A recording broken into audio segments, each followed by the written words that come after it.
അപ്പോൾ ഇന്നത്തെ ഉള്ളിൽ നമ്മൾ ചെയ്യാൻ വേണ്ടി പോകുന്നത് ഈ ബൈക്കിനൊന്ന് അഴിക്കുക എന്നുള്ളതാണ്. അഴിച്ചിട്ട് നമുക്ക് അകത്ത് വരുന്ന കമ്പോണൻസ് എന്തൊക്കെയെന്ന് നോക്കണം.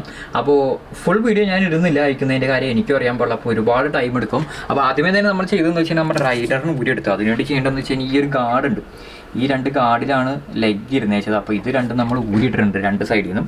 അതിനുശേഷം നമ്മളിപ്പോൾ ചെയ്യാൻ വേണ്ടി പോകുന്നത് വെച്ചാൽ ഈ ഒരു സ്ക്രൂ ഊരണം.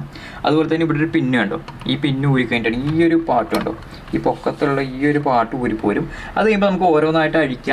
എനിക്ക് തോന്നുന്നു ഈ സൈഡിലൊക്കെ ഒരുപാട് നട്ടൊക്കെ ഉണ്ട്, ഒന്ന് രണ്ടെണ്ണം തുരുമ്പിച്ച പോലെ ഇരിക്കുന്നു. അപ്പോൾ അതൊക്കെ എത്രത്തോളം വരുമെന്ന് അറിയാൻ പാടില്ല. നമ്മുടെ WD-40 ഒക്കെ നമ്മുടെ കയ്യിലുണ്ട്. അപ്പോൾ ഓരോന്നായിട്ട് സ്റ്റെപ്പ് ബൈ സ്റ്റെപ്പായിട്ട് അഴിച്ച് പോകുമ്പോൾ അറിയാൻ വേണ്ടി പറ്റും. ചിലപ്പോൾ ഞാൻ ഈ വീഡിയോയിൽ തന്നെ കംപ്ലീറ്റ് ആയിട്ട് ഇതിൻ്റെ ഇലക്ട്രോണിക്സ് മാറ്റാൻ ചാൻസ് ഉണ്ട്. മാറ്റാൻ പറ്റുന്നതാണോ നോക്കും. കാര്യം നമുക്ക് മെയിനായിട്ട് ഇഷ്യൂ വരുന്നത് നമ്മുടെ സർവോയുടെ ഏരിയയിലാണ്. അത് റെഡിയാക്കാൻ പറ്റണമെന്നുണ്ടെങ്കിൽ റെഡിയാക്കും, ഇല്ലാന്നുണ്ടെങ്കിൽ നമ്മൾ തിരിച്ച് ഇതുപോലെ തന്നെ വെക്കും. എനിക്കൊന്ന് അകത്ത് കുറച്ച് ഡൗട്ട് ഉണ്ട്, മോട്ടറിൻ്റെയൊക്കെ അവിടെ എന്തെങ്കിലും കയറി ഇരിപ്പുണ്ടാകുന്നൊക്കെ ഒരു ഡൗട്ട് ഉണ്ട്, ഇത്തിരി ടൈറ്റ് ഉണ്ട്. അപ്പോൾ അതുകൊണ്ടിട്ടാണ് നമ്മൾ നോക്കുന്നത്. അപ്പോൾ നമുക്ക് എന്തായാലും ഇതൊന്ന് അഴിച്ചിട്ട് തിരിച്ചു വരാം.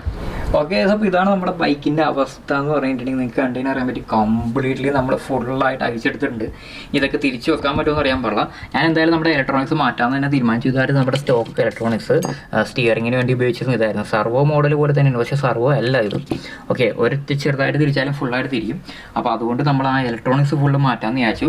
നമ്മൾ വേറൊരു സർവോ 1/10 സ്കെയിൽ ഉണ്ടായിരുന്ന ഒരു സർവോന് ഇപ്പോൾ ഇവിടെ ഫിറ്റ് ചെയ്തിട്ടുണ്ട്. കറക്റ്റ് സാധനം ഫിറ്റാണ്. ഇനി അത് ഇതിനകത്തേക്ക് കണക്ട് ചെയ്യാനുണ്ട്. അത് കഴിഞ്ഞിട്ട് നമ്മുടെ വണ്ടി തിരിച്ച് സെറ്റ് ചെയ്യണം. ഒരുപാട് സ്ക്രൂ എന്ന് പറഞ്ഞാൽ ഒരുപാട് സ്ക്രൂ കൊണ്ട് ഒരു ഇത്തിരി കോംപ്ലക്സുമാണ്. ഇപ്പോൾ തന്നെ ഒരു 1-1.5 മണിക്കൂർ കൂടുതൽ എടുത്തിട്ടുണ്ട് എന്തായാലും ഞാൻ പണിയാൻ കയറിയിട്ട്. അപ്പോൾ ഇനിയിപ്പോൾ രണ്ടാമതെല്ലാം ഫിറ്റ് ചെയ്യണം. ഇനി 1 മണിക്കൂറെങ്കിലും കുറഞ്ഞത് എടുക്കുമെന്നാണ് എൻ്റെ ഒരു പ്രതീക്ഷ, ഒരു എക്സ്പെക്റ്റേഷൻ. അതാണ് മിനിമം 1 മണിക്കൂറെങ്കിലും എടുക്കും. കാര്യം ഇവിടേക്ക് എനിക്ക് വയർ രണ്ടാമത് സോൾഡർ ചെയ്തിട്ട് വേണം പുതിയ ESC കൊടുക്കാൻ വേണ്ടി, ഇതിനകത്തേക്ക് ഈ വയറിലേക്ക് കൊടുക്കാൻ വേണ്ടിയിട്ടാണ്. അപ്പോൾ അത് കൊടുക്കുമ്പോൾ അറിയാം എങ്ങനെയുണ്ടെന്നുള്ളത്. ഓക്കെ, ഇത് നമ്മളിപ്പോൾ വണ്ടി ഫുൾ അയച്ച് പണിതുകൊണ്ടിരിക്കണമായിരുന്നു. നമുക്കൊരു ചെറിയൊരു പണി കിട്ടി. സംഭവം എന്താണെന്ന് വെച്ചാൽ നമ്മുടെ ഈ ഒരു ESC ഉണ്ടല്ലോ, ഈ ഒരു ബ്രഷ്ഡ് ESC നമ്മുടെ ഈ സ്റ്റോക്ക് ഉണ്ടായത് കംപ്ലൈൻ്റ് ആണ്. കാര്യം നമ്മുടെ മറ്റേ W2 ബഗ്ഗിയുടെ അകത്ത് ഇട്ടേച്ചതാണ് ഈ സാധനം. അതെന്ത് ചെയ്താൽ പവർ കൊടുത്തിട്ട് വരുന്നില്ല. കണ്ടതിന് അറിയാൻ വേണ്ടി പറ്റും. കണ്ടോ, പവർ കൊടുക്കുമ്പോൾ വെറുതെ ഒരു ലൈറ്റ് കത്തുന്നുണ്ട് അതിനകത്ത്. അതല്ലാതെ നമ്മുടെ മോട്ടറിലേക്ക് കണക്ട് ചെയ്തേക്കണേ, ഫ്രണ്ടോ റിവേഴ്സോ ഒന്നും പോകുന്നില്ല. പക്ഷെ നമ്മൾ സർവോ നമ്മൾ അറ്റാച്ച് ചെയ്തിട്ടുണ്ട്, സർവോ വർക്ക് ചെയ്യുന്നുണ്ട് കേട്ടോ. പക്ഷേ ഇത് നമുക്ക് ഈ ഒരു സാധനത്തിൽ ഇങ്ങനത്തെ ഒരു സെറ്റപ്പ് ആയതുകൊണ്ട് പ്രൊപ്പോർഷണൽ സ്റ്റിയറിംഗ് കിട്ടുമെന്ന് എനിക്കറിയാൻ പാടില്ല. എന്തായാലും നമ്മൾ സർവോ എടുത്ത് ഫിറ്റ് ചെയ്തിട്ടുണ്ട്. 1/10 സ്കെയിൽ വണ്ടിയുടെ സർവോ ആണ് ഇപ്പോൾ ഇട്ടിരിക്കുന്നത്. ഓക്കെ, അപ്പോൾ നമ്മുടെ ബൈക്കിന് ഇപ്പോൾ ഇലക്ട്രോണിക്സ് ഒക്കെ സെറ്റ് ചെയ്തിട്ടുണ്ട്. നമ്മൾ ബ്രഷ്ഡ് ESC ഒരെണ്ണം സെറ്റപ്പ് ചെയ്തിട്ടുണ്ട്. നമ്മുടെ കയ്യിൽ ഉണ്ടായിരുന്നത് ഈ ഒരു സാധനമായിരുന്നു. ഇത് പക്ഷേ നമ്മുടെ ആ ഒരു ബഗ്ഗിയിൽ വെച്ച് തന്നെ പഠിച്ചു പോയതായിരുന്നു. അത് കണക്ട് ചെയ്ത് നോക്കിയിട്ട് ഒരു രക്ഷയില്ല. നമ്മുടെ ഇത് ത്രോട്ടിൽ സൈഡ് ഒന്നും വർക്ക് ചെയ്യുന്നുണ്ടായില്ല. അപ്പോൾ അത് മാറ്റിയിട്ട് നമ്മൾ വേറൊരെണ്ണം എടുത്തിട്ടുണ്ട്, ഒരു പുതിയ ഒരെണ്ണം എടുത്തിട്ടുണ്ട്. 3 years കേപ്പബിൾ ആണ്. പക്ഷേ നമ്മളിത് 2 years ഓടിക്കാൻ വേണ്ടി പോകുന്നുള്ളൂ. 3 years എന്തായാലും കൊടുക്കുന്നില്ല. അപ്പോൾ നമ്മളിത് ഇപ്പോൾ റിസീവർ ഈ ഒരു സാധനത്തിലേക്കാണ് കണക്ട് ചെയ്തിരിക്കുന്നത്. പക്ഷേ ഇവിടെ വയറിന് ലെങ്ത് കുറവാണ്. ഈ ഒരു വയറിന് ലെങ്ത് കുറവാണ് ഈ ESC എന്ന് വരുന്നത്. അപ്പോൾ ഞാൻ ഉദ്ദേശിക്കുന്നത് വെച്ച് കഴിഞ്ഞാൽ ഇതിൽ നിന്ന് നമുക്ക് അങ്ങോട്ട് കട്ട് ചെയ്തിട്ട്, ഇതിൽ നിന്ന് അങ്ങോട്ട് വയർ കട്ട് ചെയ്തിട്ട് ഇതിൻ്റെ നടുക്കുന്ന അങ്ങോട്ട് കട്ട് ചെയ്തിട്ട് ജോയിൻറ്റ് ചെയ്ത് നമുക്ക് ആ ലെങ്ത്ത് കൂട്ടിയെടുക്കാൻ വേണ്ടി പറ്റും. അങ്ങനെ ചെയ്ത് കഴിഞ്ഞാൽ നമുക്ക് റിസീവറിനെ നമ്മുടെ ഈ ഒരു സ്ഥലത്ത് തന്നെ വെക്കാം. ഇപ്പോൾ ഈ റിസീവർ ബോക്സിലേക്ക് ഇത് ഇടാൻ വേണ്ടിയിട്ടാണ് ഞാൻ ഇങ്ങനെ വെച്ചിരിക്കുന്നത്. അപ്പോൾ എന്ന് വെച്ച് കഴിഞ്ഞാൽ ആ ആൻറ്റീന നമ്മുടെ സീറ്റിൻ്റെ പുറകിൽ കൂടെ ഇവിടെ ഈ ഒരു ഹോൾ ഉണ്ടല്ലോ, ആ ഹോളിൽ കൂടെ ആൻറ്റീന നമുക്ക് പുറത്തേക്ക് വരാം. അപ്പോൾ റേഞ്ചിൻ്റെ കേസിൽ വലിയ ഇഷ്യൂസ് വരാൻ ചാൻസ് ഉണ്ട്. അപ്പോൾ ഞാൻ എന്തായാലും ഓൺ ചെയ്ത് കാണിച്ചു തരാം. ഇപ്പോൾ നമ്മൾ ഉപയോഗിക്കുന്ന ഫ്ലൈ സ്കൈയുടെ ഇതാണ് കേട്ടോ. അപ്പോൾ നമുക്ക് റിമോട്ട് ഓൺ ചെയ്യാം. അതിനുശേഷം നമ്മുടെ ESC ഓൺ ചെയ്യാം. ഓക്കെ, ഇപ്പോൾ കണക്റ്റായി. സ്റ്റിയറിങ് പറഞ്ഞാൽ കണ്ട പ്രൊപ്പോർഷണൽ ആക്കാൻ വേണ്ടി പറ്റിയിട്ടില്ല. അത് ഇനി എന്തായാലും പിന്നീടത്തേക്ക് ചെയ്യണം. കാര്യം ഇവിടെ ഈ ഒരു സ്പ്രിങ് വെച്ചിട്ടാണ് ഇത് വർക്ക് ചെയ്യുന്നത്. അതുകൊണ്ട് വലിയ പാടാണ് ഇത് കറക്റ്റ് ചെയ്യാൻ വേണ്ടിയിട്ട്. ഈ സ്പ്രിങ് മാറ്റിയിട്ട് വേറെ എന്തെങ്കിലും ഒരു മെറ്റൽ എന്തെങ്കിലും ഒരു സാധനം ഇട്ട് കൊടുത്തതിന് ചിലപ്പോൾ ഒരു ഇത്തിരി കൂടി ഇതായിട്ടിരിക്കും. അതുപോലെ തന്നെ ഇതിനെ സെൻറ്ററിലാക്കാൻ എന്തെങ്കിലും വേണം. കണ്ട ഇങ്ങനെ ഇരുന്നതിന് അങ്ങനെ തന്നെ ഇരിക്കും. അതിനുള്ളൊരു സെറ്റപ്പും കൂടെ എന്തായാലും പിന്നീട് ചെയ്യണം. നമ്മൾ ഓടിച്ച് ചെയ്യുമ്പോൾ നമുക്കൊരു ഐഡിയ കിട്ടും എന്ത് ചെയ്യാൻ പറ്റുമെന്നുള്ളത്. അപ്പോൾ അതാണ് സംഭവം. നമ്മുടെ ഇപ്പോൾ ത്രോട്ടിലോട് കാണിച്ചാൽ കണ്ടോ,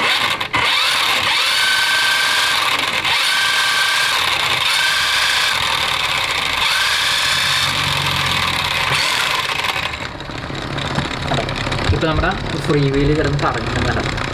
തീർച്ചയായിട്ടും നിങ്ങൾക്ക് അറിയാൻ വേണ്ടി പറ്റും. അപ്പോൾ അതിലാണ് ബാലൻസ് ചെയ്യാനുള്ളത് ഇനി. അപ്പോൾ ഇതെല്ലാം എനിക്കിനി അകത്തേക്കും സെറ്റപ്പ് ചെയ്യാനുണ്ട്. ഇത് സെറ്റപ്പ് ചെയ്ത് ഫുൾ അടച്ച് റെഡിയാക്കി സെറ്റാക്കി കഴിഞ്ഞിട്ട് നിങ്ങളെ കാണിച്ചു തരാം. ബൈക്ക് ഇപ്പോൾ നമ്മൾ സെറ്റ് ചെയ്ത് കംപ്ലീറ്റ്ലി സെറ്റാക്കി എടുത്തിട്ടുണ്ട്. ഇപ്പോൾ നമ്മൾ ഇട്ടിരിക്കുന്ന 2 hours ബാറ്ററിനകത്ത് ഇട്ടിട്ടുണ്ട്. ഓൺ ഓഫ് ബട്ടൺ പറഞ്ഞ പോലെ സെയിം ലൊക്കേഷനിലാണ് വന്നിരിക്കുന്നത്. അതുപോലെ സർവോഡ് അവിടെ നമ്മൾ ചെറിയൊരു പണി ആയിട്ടുണ്ട്, നിങ്ങളെ കാണിച്ചു തരാം. ഇവിടെയാണ് സർവോട ഇത് നിങ്ങൾക്ക് കണ്ടെയ്നർ അറിയാൻ വേണ്ടി പറ്റും കേട്ടോ. ആ ഒരു സ്പ്രിങ് ഇരിക്കുന്നുണ്ടോ, അതിൻ്റെ ഒക്കെ തന്നെ ആയിട്ടൊരു എലാസ്റ്റിക് ഒരു സ്പ്രിങ് കൊടുത്തിട്ടുണ്ട് ടൈറ്റ് ചെയ്യാൻ വേണ്ടി. അതെന്തിനാണെന്ന് വെച്ചാൽ നമ്മൾ സർവോ ഇട്ട് വരുമ്പോൾ തിരിയുന്നുണ്ടായില്ല. ഞാൻ കാണിച്ചു തരാം. നമ്മൾ റിമോട്ട് ഓൺ ചെയ്തിട്ടുണ്ട്. നേരത്തെ ഉണ്ടായിരുന്ന വണ്ടിയുടെ സെയിം പവർ ബട്ടൺ തന്നെ നമ്മൾ ഉപയോഗിക്കുന്ന ഓൺ ഓഫ് ബട്ടൺ ഇവിടെ ഉണ്ട്, അതിൽ ഓൺ ചെയ്യുക ഉണ്ടാവും. ഇപ്പോൾ നമ്മൾ ഇട്ടിരിക്കുന്ന ട്യൂബേഴ്സാണ് കണക്റ്റായി. ഇപ്പോൾ നിങ്ങൾ സർവോ തിരിച്ച് ചെയ്യുമ്പോൾ പറയാൻ വേണ്ടി പറ്റും സ്റ്റിയറിങ് കേട്ടോ. വലിയൊരു പവർ തോന്നുന്നില്ല സ്റ്റിയറിങ്. ഞാൻ കാണിച്ചു തരാം. സ്ട്രോങ്ങിലും ആയത് ഞാൻ ആ സ്പ്രിങ് കൊടുത്തുകൊണ്ടാണ് കേട്ടോ.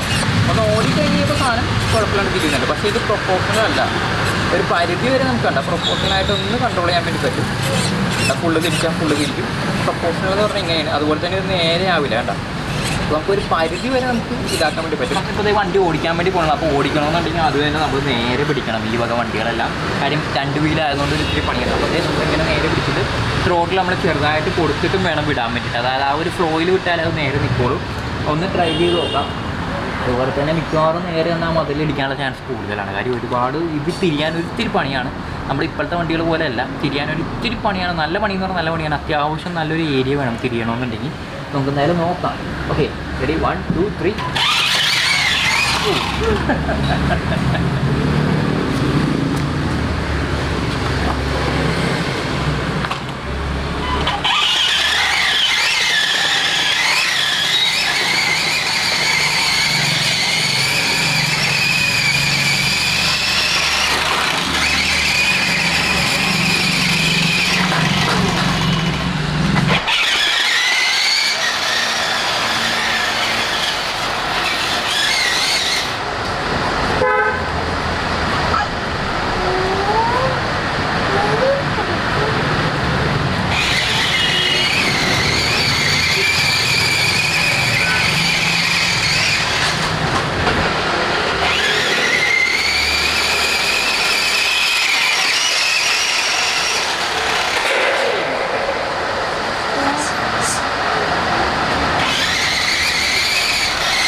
ഓക്കെ, അപ്പോൾ നമ്മുടെ വണ്ടി ഓടിച്ച് കഴിഞ്ഞിട്ടുള്ള കണ്ടീഷനാണ് കേട്ടോ നിങ്ങൾ ഈ കാണുന്നത്.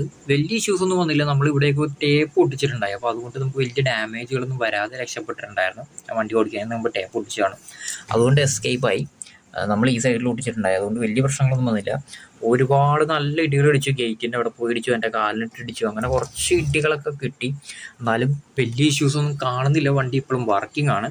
നമ്മൾ ഈ ഒരു ബാറ്ററിയിലാണ് ഓടിച്ചത്. ഏകദേശം ഒരു ടൈം എന്ന് പറഞ്ഞിട്ടുണ്ടെങ്കിൽ ഒരു 7 to 8 മിനിറ്റ് അത്ര എനിക്ക് കിട്ടുള്ളൂ ഈ ഒരു ബാറ്ററി. 1800 mAh ബാറ്ററി ആയതുകൊണ്ട് അത്രയൊക്കെ നമുക്ക് എക്സ്പെക്ട് ചെയ്താൽ മതി. അപ്പോൾ അതല്ലാതെ വേറെ ഇഷ്യൂസ് ഒന്നും അല്ല. മെയിൻ ഒരു ഇഷ്യൂ എന്ന് പറഞ്ഞിട്ടുണ്ടെങ്കിൽ നിങ്ങൾ ഇവിടെ നോക്കാൻ അറിയാൻ വേണ്ടി പറ്റും, ഇവിടെ ഒരു സ്ക്രൂ മിസ്സിംഗ് ഉണ്ട്. അത് നമ്മുടെ മണ്ണിൽ എവിടെയോ പോയി, അത് കിട്ടിയിട്ടില്ല. അപ്പോൾ അതിന് പകരം എനിക്ക് വേറെ സ്ക്രൂ ഇടേണ്ടതായിട്ട് വരും. അതിടാത്തതുകൊണ്ട് ബോഡി ഒരു ഇത്തിരി ഒരു എന്താ ലൂസാണ്. ഈ സൈഡ് അപ്പർ സൈഡിലെ സ്ക്രൂവും ആ സെയിം സൈഡിലെ സ്ക്രൂ ലൂസായിരുന്നു, പക്ഷെ അത് പോയില്ല. അപ്പോൾ നമുക്ക് ഈ ഒരു സൈഡിലെ സ്ക്രൂ നമുക്ക് വേറെണ്ണം റീപ്ലേസ് ചെയ്യാൻ പറ്റും നോക്കണം. എൻ്റെ ആ കറക്റ്റ് സൈസ് ഉണ്ടെങ്കിൽ അത് ഇടണം, എത്രയും പെട്ടെന്ന് ഇടണം. നമ്മൾ ലോക്ക്ഡായിട്ട് ഇട്ടിടും. അല്ലാതെ വേറെ ഇഷ്യൂസൊന്നും ഒന്നുമില്ല. വലിയ ഡാമേജുകളൊന്നും നമുക്ക് നോട്ടീസ് ചെയ്യത്തക്ക രീതിയിലൊന്നും കിട്ടിയിട്ടുണ്ടായില്ല. ഫ്രണ്ടാണ് അത്യാവശ്യം നല്ലൊരു ഇടിച്ചത്. ഇവിടെ നമുക്കൊരു നല്ലൊരു പാട് കാണുന്നുണ്ട് കേട്ടോ. ഇടിച്ചപ്പോൾ കിട്ടിയ പാടാട്ടാണ്, പക്ഷെ ടയർ പൊട്ടിയിട്ടില്ല. ടയറൊക്കെ പൊട്ടിക്കഴിഞ്ഞാൽ നമുക്ക് പാടാണ്. ഇതിൻ്റെയൊക്കെ ടയർ കിട്ടുമോ എന്നുള്ള അറിയാൻ പാടില്ല. അപ്പോൾ അത്രയുള്ള നമ്മുടെ ഈ ഒരു വണ്ടി എന്ന് പറഞ്ഞിട്ടുണ്ടെങ്കിൽ. അപ്പോൾ അപ്ഗ്രേഡ് ചെയ്ത് കഴിഞ്ഞപ്പോൾ നമുക്ക് വണ്ടി സ്റ്റേബിൾ ആയോ എന്ന് ചോദിച്ചാൽ ഇത്തിരി കൂടി സ്റ്റേബിൾ ആയിട്ടുണ്ട്. പക്ഷെ എന്നാലും നമ്മുടെ വണ്ടി മറിഞ്ഞു വീഴുന്നുണ്ട്. തിരിയാൻ ഒരുപാട് എന്താ പറഞ്ഞ ഒരു ഏരിയ വേണം. നമ്മൾ വിചാരിക്കുന്ന പോലെ അങ്ങനെ തിരിയുന്നില്ല. ചില സമയത്ത് നല്ലപോലെ തിരിയും, ചില സമയത്ത് അത്ര അങ്ങോട്ട് അടിപൊളിയായിട്ട് തിരിയുന്നില്ല. അപ്പോൾ ഈ ഒരു വീഡിയോ നിങ്ങൾക്ക് ഇഷ്ടപ്പെട്ടിട്ടുണ്ടെങ്കിൽ ലൈക്ക് ചെയ്യാനും ഷെയർ ചെയ്യാനും അതുപോലെ തന്നെ നമ്മുടെ ചാനൽ സബ്സ്ക്രൈബ് ചെയ്യാനും മറക്കരുത്. നമ്മുടെ ഈ ചാനൽ ഇതുപോലുള്ള RC കണ്ടൻസും അതുപോലെ തന്നെ ടെക് ഗാഡ്ജറ്റ്സ് എല്ലാം ഉണ്ടാവാറുണ്ട്. ഇവിടെ ഇരിക്കണം ബാക്കി സാധനങ്ങളൊക്കെ. ഓക്കെ, അപ്പോൾ നെക്സ്റ്റ് വീക്ക് വേറെ ഇൻട്രസ്റ്റിംഗ് പ്രൊഡക്റ്റോ വീഡിയോ ആയിട്ട് വരാൻ. അതിർത്തേക്കും ബൈ.